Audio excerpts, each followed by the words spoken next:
الحمد لله وحده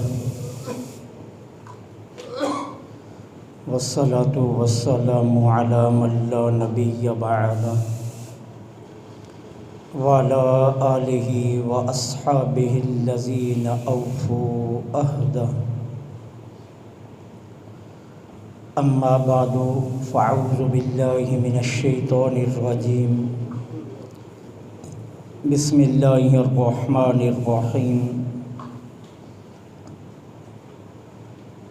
إن أول بيت وضع للناس للذي ببكة مباركا وهدى للعالمين.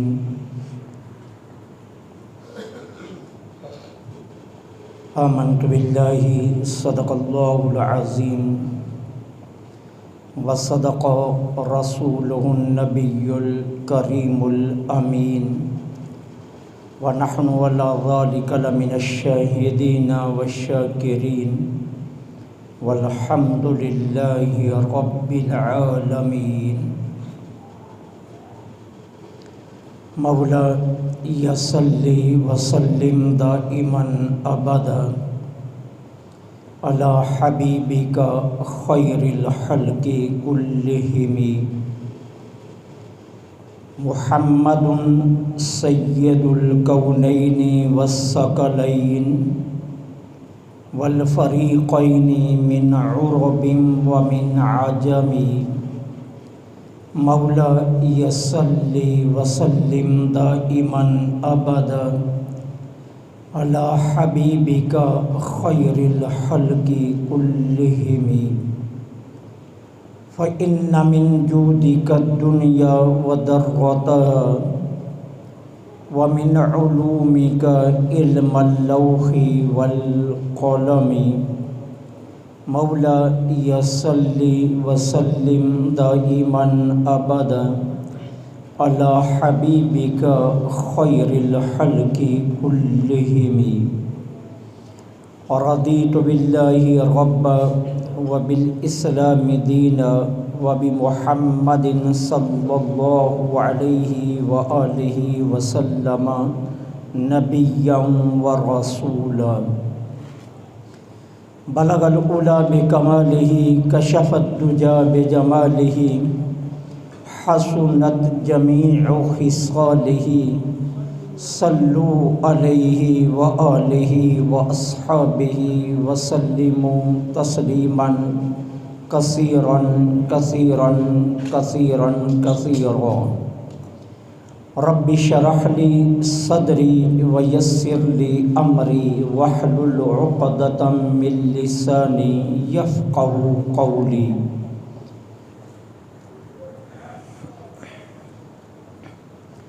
تمام تعریفیں اللہ رب العالمین جل سبحانہ و تعالی کے لیے خاص ہیں، جو ہم سب کا مالک بھی ہے اور ہمارا خالق بھی. وہی معبود حقیقی ہے، وہ وحدہ لا شریک ہے، کوئی اس کا شریک نہیں.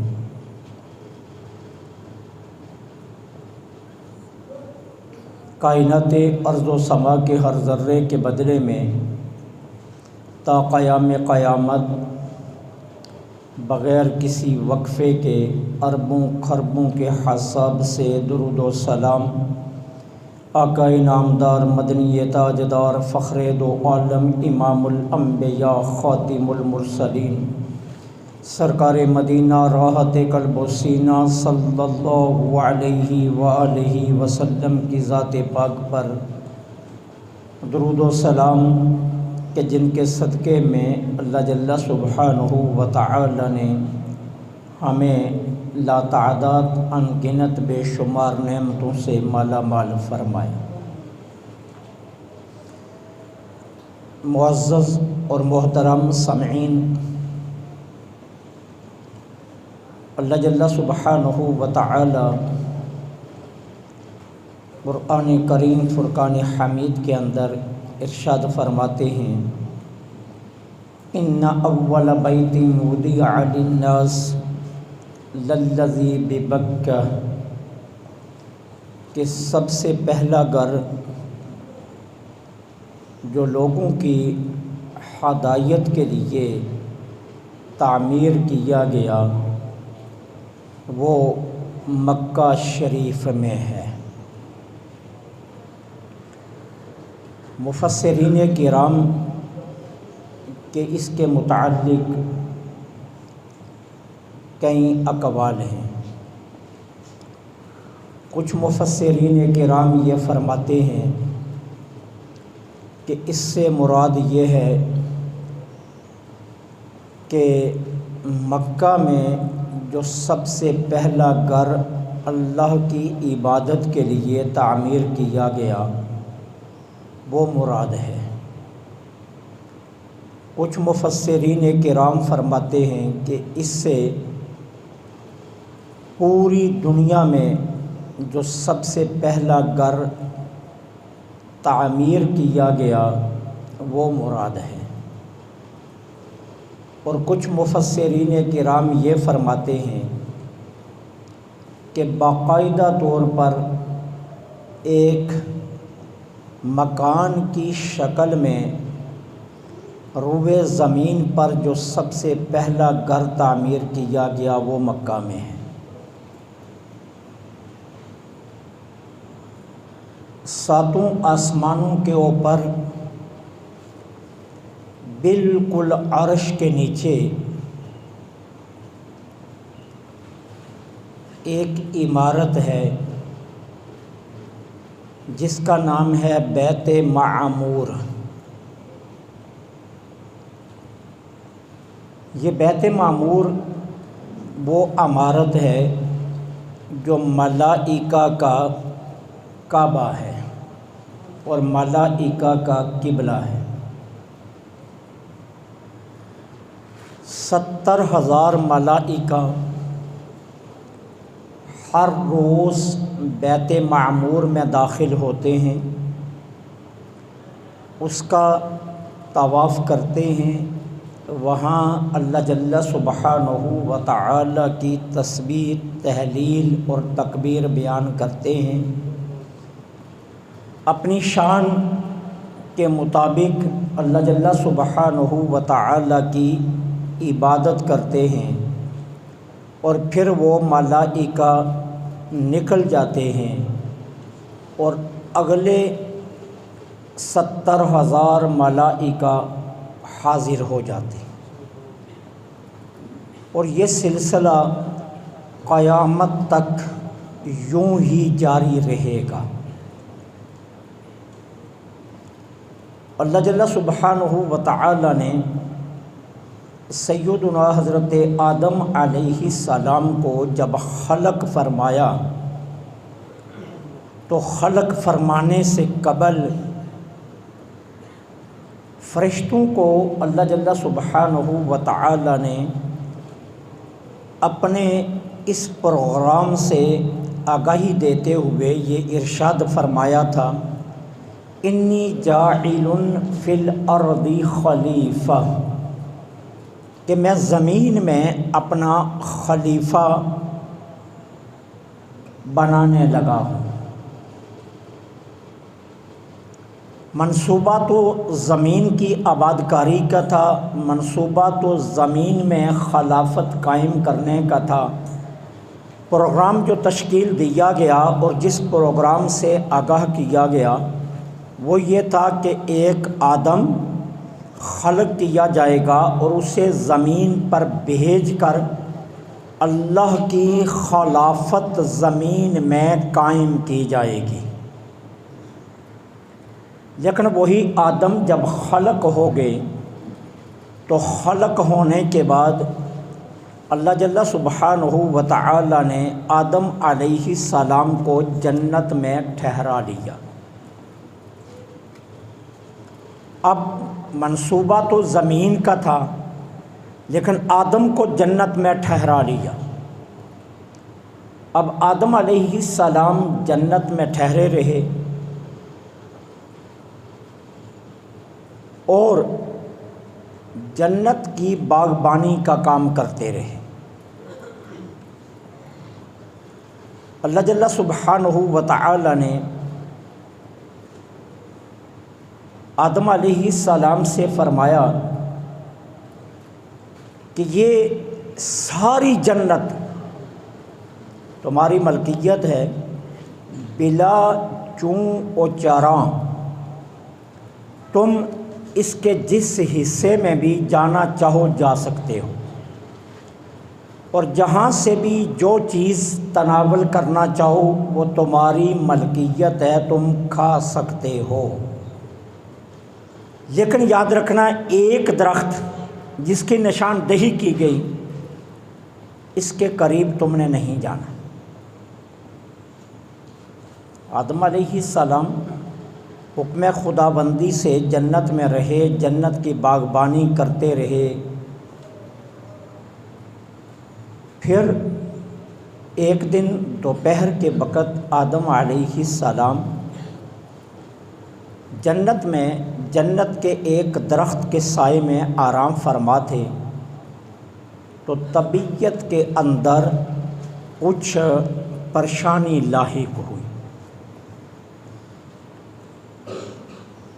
اللہ جل سبحانہ و تعالی کا یہ اصول ہے، اللہ اپنے منصوبوں کو پائے تکمیل تک لے جانے کے لیے حسن تدبیر فرماتا ہے، اور وہ تمام معاملات کو حسن تدبیر کے تحت چلاتا ہے۔ خالق نے خود آدم کے دل میں یہ بات ڈالی کہ ساری جنت میں تم تنہا ہو، کوئی بھی ایسا نہیں جو تمہاری ہم جنس ہو، جس کے ساتھ تم بیٹھ کر باتیں کر سکو، دل بہلا سکو۔ کھانے کا تو انتظام ہے، رہنے کا تو انتظام ہے، حسن کا تو انتظام ہے، جمال کا تو انتظام ہے، زیبائش و آرائش کا تو انتظام ہے، لیکن طبیعت جن چیزوں سے بہل جائے وہ انتظام ابھی نہیں ہے۔ آدم علیہ السلام کے دل میں خیال آیا تو اللہ جل سبحانہ و تعالی نے آدم علیہ السلام کی پسلی سے ہماری ماں حضرت حوا سلام اللہ علیہا کو خلق فرما دیا، اور خالق کے لیے یہ کوئی بعید نہیں ہے، نہ تو اسے مواد کی ضرورت ہے، نہ اسے کسی پیشگی منصوبے کی ضرورت ہے۔ اس کی پوری خدائی کا نظام لفظ کن سے چلتا ہے۔ وہ کن فرماتا ہے اور جس چیز کا ارادہ فرماتا ہے وہی چیز ہو جاتی ہے۔ اس نے کن سے حضرت حوا کو خلق فرما دیا۔ آدم علیہ السلام کی آنکھ کھلی تو اپنے سامنے جیتا جاگتا دوسرا انسان دیکھا، جس کے لیے آدم کے دل میں کشش بھی پہلے سے رکھ دی گئی تھی۔ یوں یہ انسانیت کا پہلا جوڑا جنت میں ٹھہرا رہا۔ عزازیل جو ملائکہ کا سردار تھا اور سرداری کے باوجود آدم علیہ السلام کو سجدہ کرنے کا منکر ہوا، اور بارگاہ رب العالمین سے شیطانیت کا توق گلے میں لے کر رحمت الہی سے محروم کر دیا گیا۔ اب وہ اس طاق میں تھا کہ کسی صورت میں آدم سے بدلہ لوں جس نے مجھے رحمت الہی سے دور کیا۔ یہ تاریخ اتنی پرانی ہے کہ ابو البشر سے یہ تاریخ چلی ہے کہ انسان اپنے گناہ دوسروں پر ڈالتا ہے، خود اپنی ذات کی کھوج نہیں لگاتا۔ اس نے یہ نہیں سوچا کہ منکر تو میں خود ہوا ہوں، اس میں آدم کا قصور کیا ہے، سجدہ تو میں نے نہیں کیا، اس میں آدم کا کیا قصور ہے۔ اس نے سجدہ نہ کرنے کا جرم بھی آدم کے کھاتے میں ڈالا اور کہا میں نے تو اس سے بدلہ لینا ہے جس نے مجھے رحمت الہی سے محروم کیا۔ چنانچہ اس نے اپنے وسوسات حضرت حوا کے دل میں ڈالے اور حضرت حوا نے آدم علیہ السلام کو اپنی محبت کا واسطہ دے کر اس درخت تک لے گئی جہاں رب نے روکا تھا۔ اب اس جوڑے نے ظاہراً اللہ تعالی عز و جل کی نافرمانی کی اور اس درخت سے کھا لیا جہاں سے رب نے روکا تھا۔ اللہ جل سبحانہ و تعالیٰ نے فرمایا فاخرج منہا، اب جنت سے نکل جاؤ، اور انہیں زمین پر اتار دیا گیا۔ آدم علیہ السلام جب زمین پر آئے تو یہاں تو کچھ نہیں تھا، نہ عمارات تھیں، نہ بنگلے تھے، نہ محلات تھی، نہ سلطنتیں تھیں، نہ انسان تھا، نہ آبادکاری تھی، نہ یہاں کچھ بھی نہیں تھا۔ حد نگاہ تک ویرانگی دیکھی، اندھیرا دیکھا اور جنت کی بہاریں ستانے لگی۔ سب سے زیادہ جو تکلیف آدم علیہ السلام کو ہو رہی تھی وہ قرب خدا بندی کی تھی کہ میں تو وہاں لمحہ لمحہ جنت سے اپنے رب کا دیدار کرتا تھا، اپنے رب کی تسبیح و تحلیل بیان کرتا تھا، اور میرے چاروں اطراف ہر لمحے تحلیل، تسبیح اور تکبیر کے نغمے گونجتے تھے، اور جنت کا سارا ماحول اللہ کے ذکر سے ہر لمحے پر نور رہتا تھا، اور وہ بہاریں یہاں نہیں ہیں۔ اب اس زمانے کو یاد کر کے آدم علیہ السلام مسلسل روتے رہے، اور برس نہیں صدیاں روئے۔ مفسرین کرام لکھتے ہیں آدم اتنے روئے کہ رخساروں پر باقاعدہ نالیاں بن گئی، اور آدم علیہ السلام جس پہاڑ پر بیٹھ کر روتے تھے اس پہاڑ کے دامن سے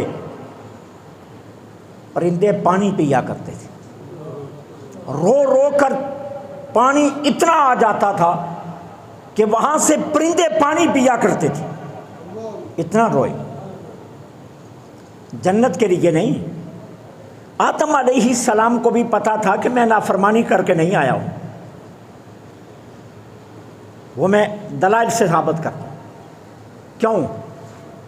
مجھے یہ بتائیے، آپ کسی دکان پر کام کر رہے ہیں، کسی محکمے میں کام کر رہے ہیں، کسی پوسٹ پر لگے ہوئے ہیں، آپ کسی جگہ پر جو بھی آپ کی عہدہ ہے، اگر صاحب آپ سے ناراض ہو جائے اور آپ کو اپنی مل، اپنی فیکٹری، اپنی دکان یا اپنی شاپ سے یا اپنے کاروبار سے بے دخل کرے اور نکالے، تو کیا وہ صاحب آپ کو ساتھ یہ کہے گا کہ اگر تم پلٹنا چاہو تو یہ الفاظ یاد رکھنا، یہ الفاظ یاد کر لو، ان الفاظوں سے آ کر مجھ سے معذرت کر لینا، میں معافی دے دوں گا؟ بھلا کون کرتا ہے ایسا؟ کوئی نہیں کرتا نا۔ کوئی یہ بتاتا ہے کہ میں تم سے ناراض ہوں، تمہیں بے دخل کر رہا ہوں، لیکن یاد رکھنا یہ لفظ سمجھا رہا ہوں معذرت کے، وہی مالک جس سے معذرت کرنی ہے وہی خود سمجھانے لگے تو پھر بے دخل کیوں کر رہا ہے؟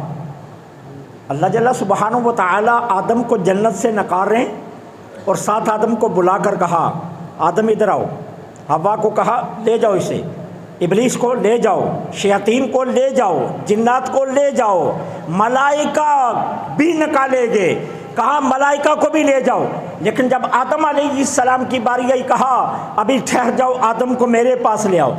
آدم کو پاس بلایا، کہا آدم بیچنے لگا ہوں، ربنا ظلمنا انفسنا وان لم تغفر لنا وترحمنا لنکونن من الخاسرین، یہ یاد رکھنا، اسے تلاوت میں رکھنا، جب جی چاہے معذرت کرنے کا یہ پڑھ لینا، معافی مل جائے گی۔ خود ہی سمجھا دیا، خود ہی سبق دے دیا، خود ہی درس دے دیا۔ اب آدم علیہ السلام اس لیے نہیں رو رہے تھے کہ میں کوئی غلطی کر کے آیا، وہ جو جنت میں رہ کر اللہ کے قرب کی بہاریں اور جو تسبیح و تحلیل کے نغمے آدم علیہ السلام کو ستا رہے تھے، اس کی وجہ سے آدم رو رہے تھے کہ میں ایک پر نور ماحول سے محروم ہو گیا ہوں۔ ملائکہ کی تسبیح جو میرے کانوں میں رس گھولتی تھی، اور ہر لمحے ہر سمت جہاں میرے رب کا ذکر ہو رہا تھا، اب ان یادوں سے میں محروم ہو گیا۔ آدم اس بات پر پریشان تھے، لہٰذا آدم علیہ السلام صدیوں بھر روئے۔ پھر وہ وقت آیا جب آدم علیہ السلام کا رونا شرف قبولیت پا گیا۔ اب اللہ جل سبحانہ و تعالیٰ نے کیا حکم دیا؟ کہا جبرائیل جنت میں جاؤ، ایک نوری خیمہ جنت سے لو، اور نوری خیمہ وہ لینا ہے جو سرخ یاقوت کا بنا ہوا ہو۔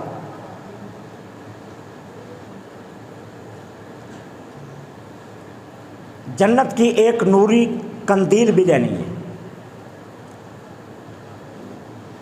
ملائکہ کی ایک بڑی جماعت بھی لینی ہے، اور جنت سے ایک پتھر بھی لینا ہے۔ یہ سبھی لے جاؤ زمین پر،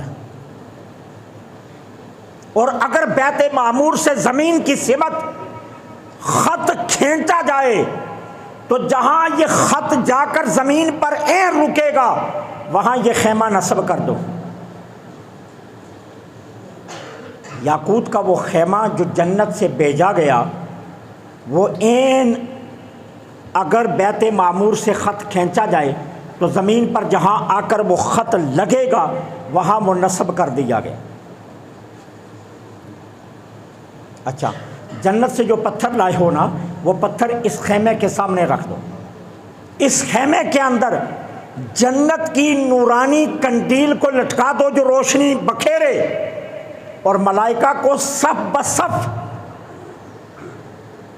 اطراف میں کھڑا کر دو، اور کھڑا کر کے اس پتھر پر آدم کو بٹھا دو، اور پھر سے وہی نغمہ شروع کر دو تکبیر و تحلیل کا۔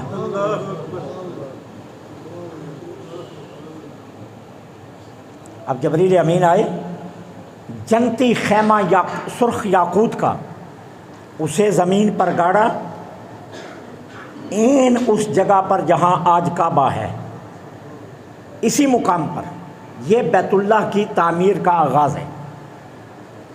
یہاں خیمہ گھاڑ دیا گیا، اس کے اندر جنت کی نوری قندیل لٹکا دی گئی، اور جس پتھر کو آج چوم کر آپ اپنے سارے گناہ اس کے سپرد کرتے ہیں، جسے ہماری اور آپ کی اصطلاح میں حجر اسود کہا جاتا ہے، یہ پتھر اس خیمے کے سامنے رکھا اور آدم کو اس پتھر پر بٹھا دیا، اور جہاں تک آج حدود حرم ہے وہاں تک ملائکہ کی صفیں بندوا دی گئی، اور ملائکہ اس ترانہ تسبیح و تحلیل میں لگ گئے، اور آدم کے کانوں میں وہی رس پھر سے گھلنے لگا، اور آدم اس پتھر پر بیٹھ کر اپنے رب کی عبادت میں مصروف ہو گئے۔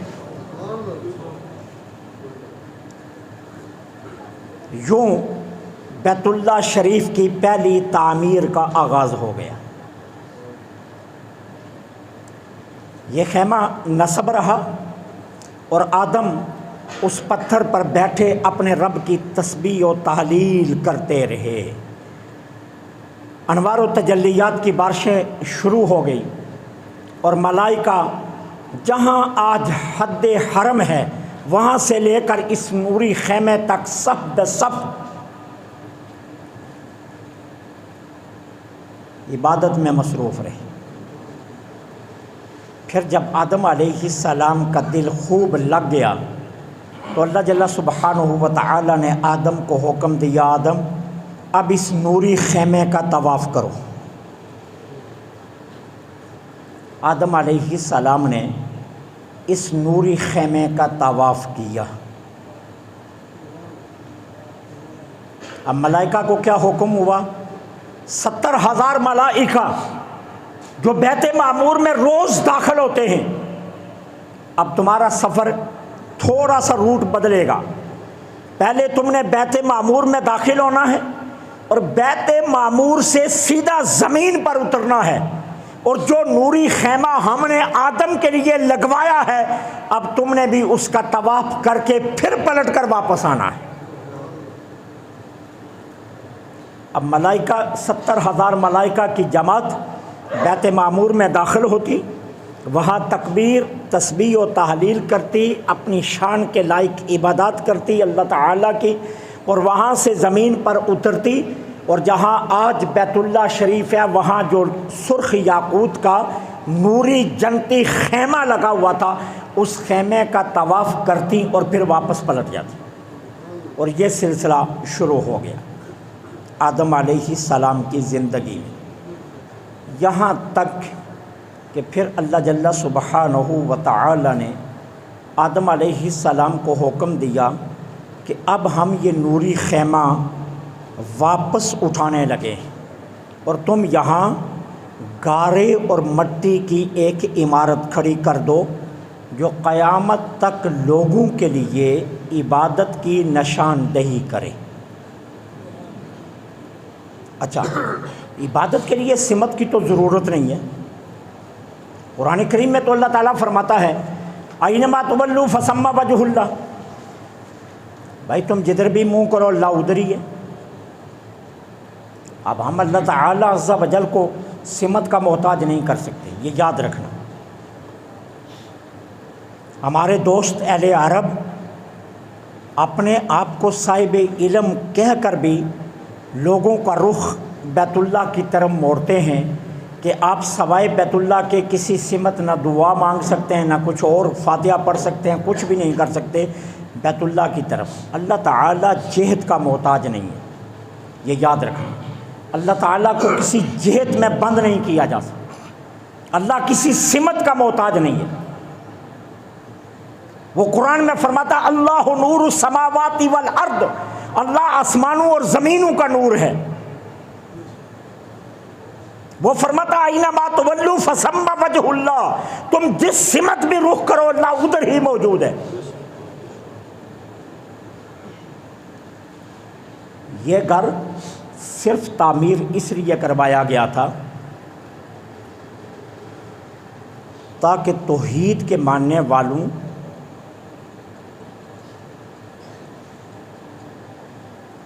کے لیے ایک آفاقی پیغام ہو۔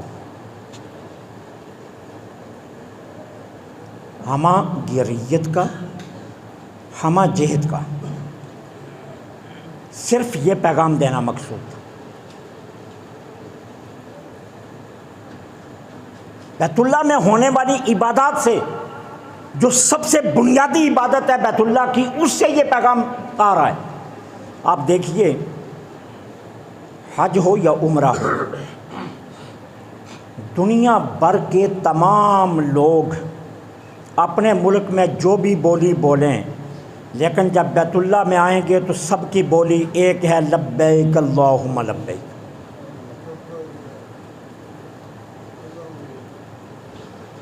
یہ ہے آفاقی پیغام جس مقصد کے لیے بیت اللہ کی تعمیر کا آغاز کیا۔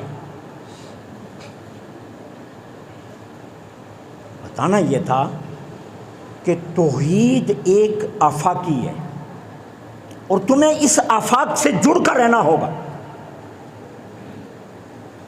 رنگ، نسل، حسب، نسب ان کا کوئی تعلق نہیں، عرب عجم اس کا کوئی تعلق نہیں۔ اور یہی وہ پیغام تھا جو میرے آقا نے خطبہ حجۃ الوداع کے موقع پر بھی ارشاد فرمایا لا فضل لعربی علی العجمی، کسی عربی کو اجمی پر کوئی فضیلت حاصل نہیں ہے۔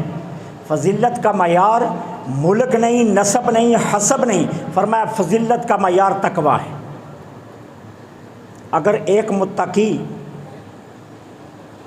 پرہیزگار وہ دنیا کے کسی دور کونے میں رہتا ہے، افریقہ میں رہتا ہے، سیاہ ہے، کالا ہے، نقش و نگار پرکشش نہیں ہے، اور ایک خوبصورت ہے، حسین ہے، جمیل ہے، چٹا ہے، گورا ہے، عرب میں رہتا ہے لیکن گناہگار ہے، تو کہا نہیں، وہ افریقہ کا کالا اس گورے سے زیادہ بہتر ہے۔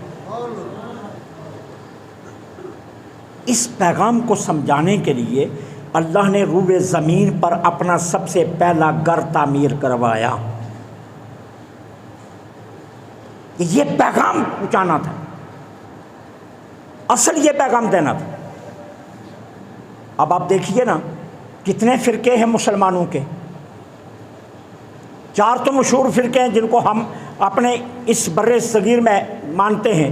4 مشہور فرقے ہیں، بریلوی ہیں، وہابی ہیں، دیوبندی ہیں اور شیعہ ہیں۔ یہ تو 4 مشہور فرقے۔ اب ہر فرقے کے اندر پھر کئی گروہ بنے ہوئے ہیں، لیکن حج اور نماز کی اجتماعیت میں کوئی فرق نہیں ہے۔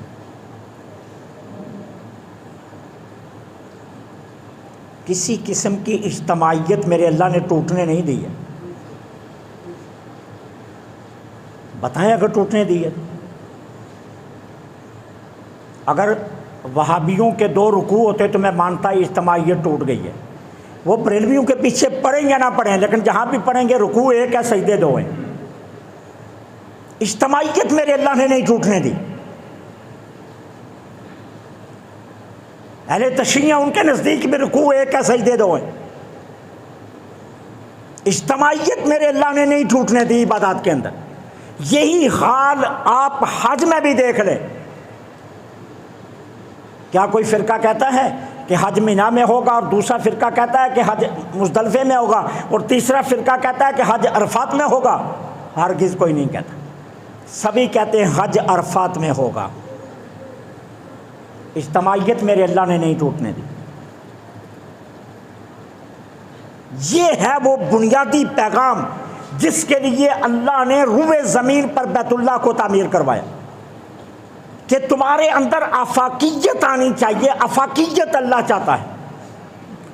فرقے بن بھی جائیں تو عبادات کا جو تصور آفاقی ہے وہ نہیں ٹوٹنا چاہیے، اور اجتماعی جو تصور ہے وہ نہیں ٹوٹنا چاہیے۔ اب اللہ تعالیٰ نے آدم علیہ السلام کو حکم دیا طواف کرو۔ آدم علیہ السلام نے طواف کیا اس نوری خیمے کا۔ پھر آدم کو ہی حکم دیا گیا کہ اس نوری خیمے کا حج کرو، اور آدم علیہ السلام نے سب سے پہلا حج کیا اس نوری خیمے کا۔ پھر اللہ نے اس نوری خیمے کو اٹھا لیا واپس جنت میں، اور آدم کو حکم دیا کہ آدم اپنی اولاد کو ساتھ ملاؤ اور یہاں ایک گارے کی عمارت تعمیر کرو۔ آدم علیہ السلام نے گارے کی تعمیر، ایک عمارت تعمیر کر دی۔ اسی عمارت کا طواف کرتے رہے حضرت شیش علیہ السلام بھی، اور حضرت ادریس علیہ السلام بھی۔ یہ یاد رکھنا، 380 برس حضرت ادریس علیہ السلام نے آدم علیہ السلام کی موجودگی میں گزارے ہیں۔ جب آدم علیہ السلام کا وصال ہوا، حضرت ادریس علیہ السلام کی عمر مبارک 380 برس ہو چکی تھی۔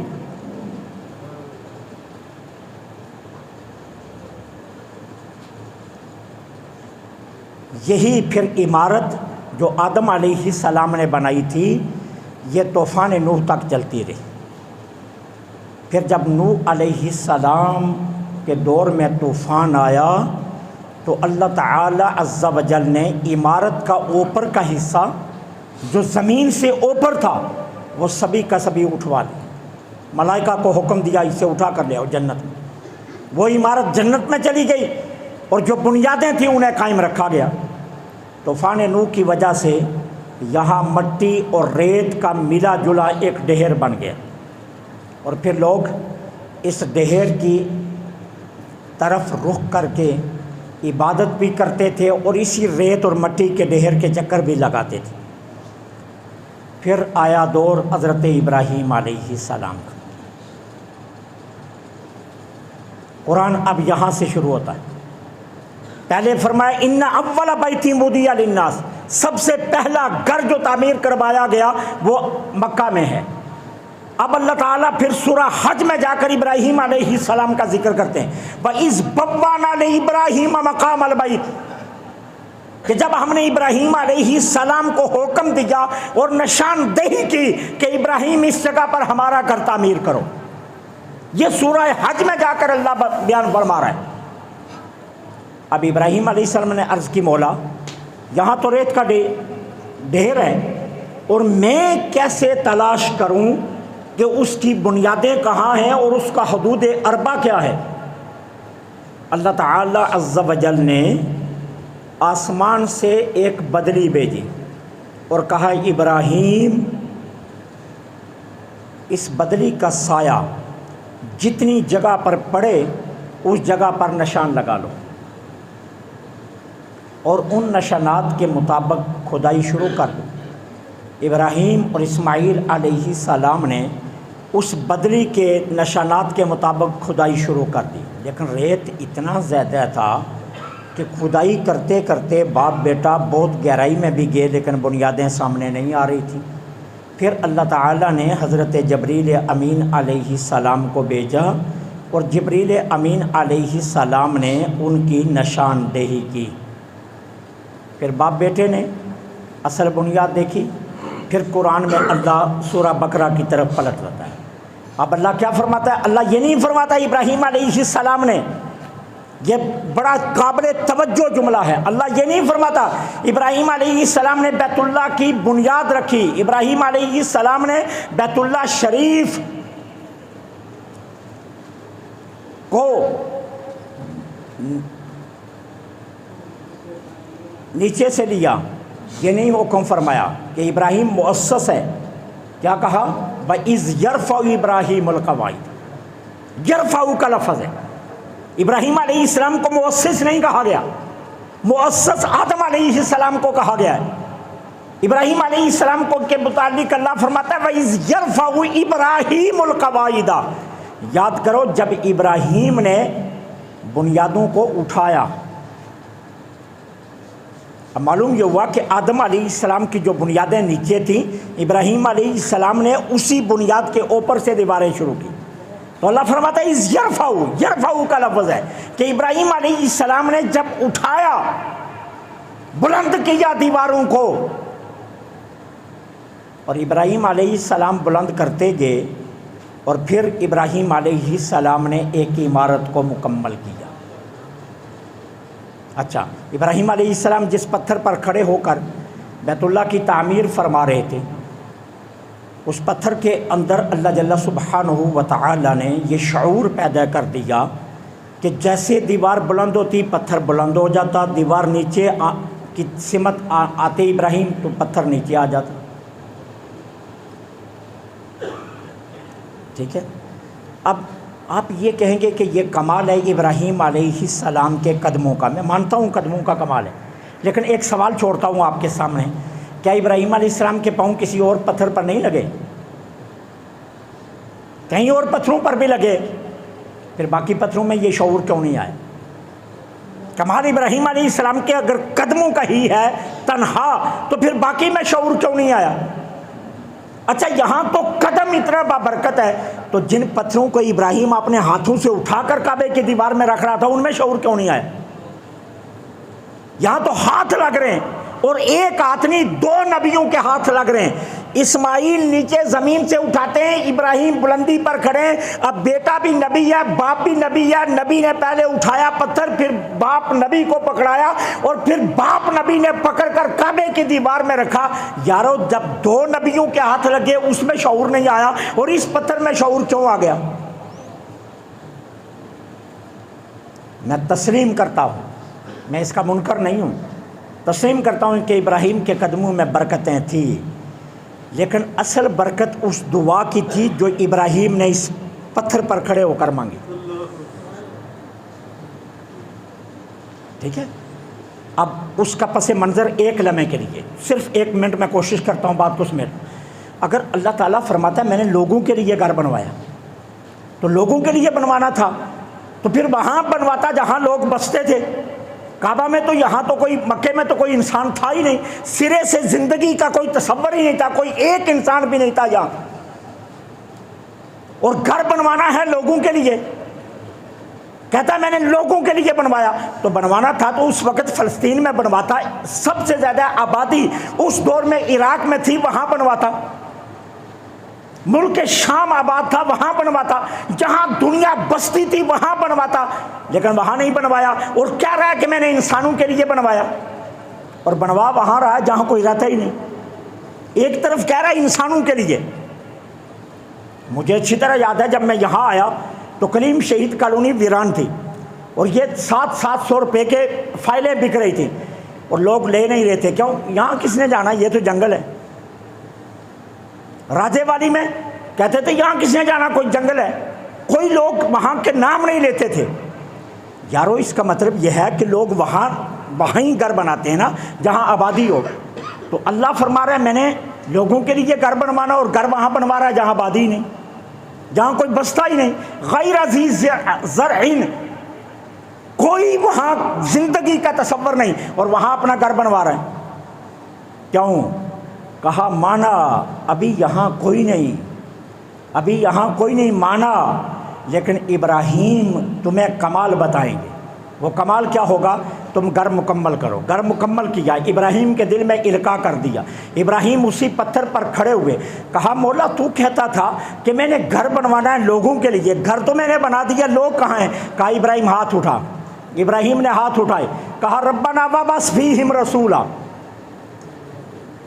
کہا ربنا وابعث فیہم رسولا، یا اللہ جو اس گھر کو آباد کرے وہ رسول بھیج دے، وہ رسول بھیج دے جو اس گھر کو آباد کرے۔